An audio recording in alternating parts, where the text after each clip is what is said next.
Starting a business can be extremely exciting. Choosing a business name is one of the first steps. However, making sure to properly choose a business name is one of the first steps in order to move forward with a business. What I mean by this is choosing the wrong business name can cause delays in a business. In today's video, I am going to talk to you about the common mistakes entrepreneurs run into when choosing a business name. Hi, my name is Andrew. I'm the managing attorney here at Freedom Through Business, where we help entrepreneurs just like you start your businesses, grow your businesses while staying legally compliant. The purpose of these videos are to provide you with as much clarity and guidance in the beginning stages of starting a business. So if you haven't already, please make sure you hit the like, subscribe, as well as the bell notification so you don't miss out on any future videos. These videos are for educational purposes only, and so make sure you speak with a professional prior to doing anything. And so with that side note out of the way, let's go ahead and talk about the 5 mistakes entrepreneurs run into when choosing a business name. The first common mistake entrepreneurs run into when choosing a business name is they fail to check the Secretary of State website whether or not the business name is available. For example, in California, if an entrepreneur wants to be able to register an LLC, then they're going to have to register it with the Secretary of State website. This means that all LLCs that are registered in California that means that all LLCs that are registered in California are publicly known, which means that an entrepreneur who's looking to start an LLC can first begin by searching the Secretary of State website to see whether or not the business name that they want to use is available.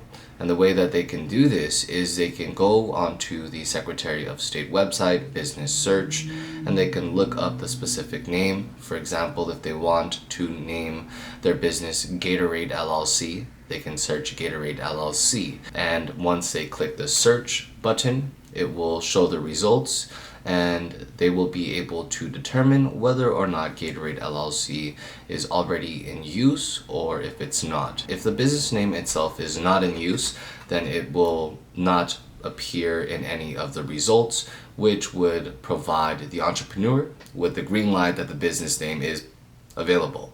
If an entrepreneur chooses a name that's not available and they move forward with the filing, then in that case they would lose out on time, and time truly is of the essence. This means the person would have to wait maybe a couple days or potentially a couple of weeks just to find out that their application has been denied.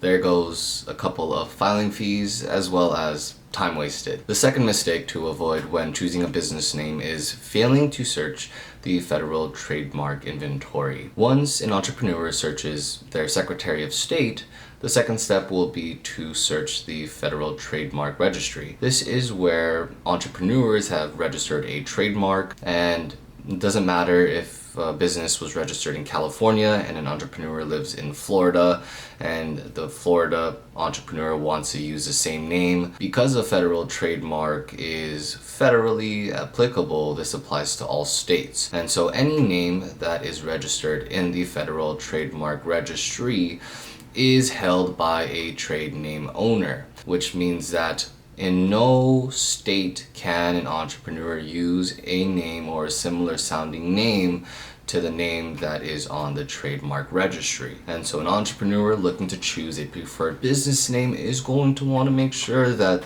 the preferred business name is not already registered in the Federal Trademark Registry. The third mistake to avoid when choosing a business name is an entrepreneur is not going to want to choose a business name that is misleading. What I mean by this is a name can be misleading if it leads the public to believe that in some way, somehow, the businesses are associated. There's some type of relationship or there's some sort of partnership. In this case, a business name can also be misleading if it leads the general public to believe that the business has some sort of association with the government.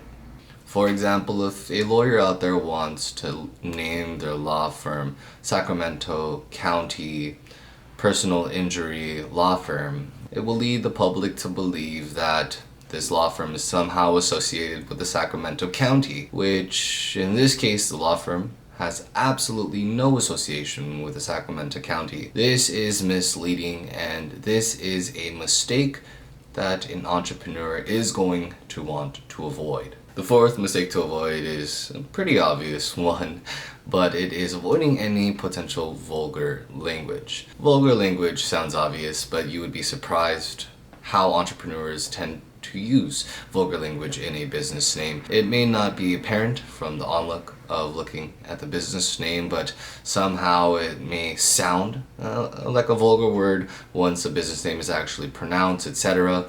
Some people may do it as a joke. Whatever it may be, just avoid vulgar language. And the fifth and final one is going to be special characters. There are no real special characters allowed in a business name when being registered as an LLC. Special characters are not recognized by the Secretary of State nor the IRS. And special characters look like this. They have the appearance of the actual letter, but they provide some sort of different markers or identifications. And so with that final mistake out of the way, these are the 5 mistakes to avoid when choosing a business name. If you happen to have any questions about anything that I talked about in today's video about the mistakes to avoid when choosing a business name, then make sure you go ahead and click the link down below to book your free call with a professional who can help you better understand how to choose a business name. If you happen to enjoy this video, please make sure you hit the like, subscribe, as well as the bell notification so you don't miss out on any future videos. It's time to invest in yourself. It's time to rise.